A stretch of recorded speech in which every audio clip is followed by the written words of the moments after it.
Kesulitan bukan untuk ditakuti, untuk diatasi.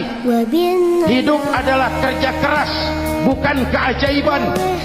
Perubahan tidak akan datang hanya dengan simsalabim abragadabra. Perubahan tidak akan muncul hanya dengan berandai-andai. Perubahan tidak akan turun dari langit seperti turunnya embun di waktu malam. Perubahan adalah kerja keras, sehingga Al-Quran membimbing kita, innallaha la yughayyiru ma biqaumin hatta yughayyiru ma bi anfusihim.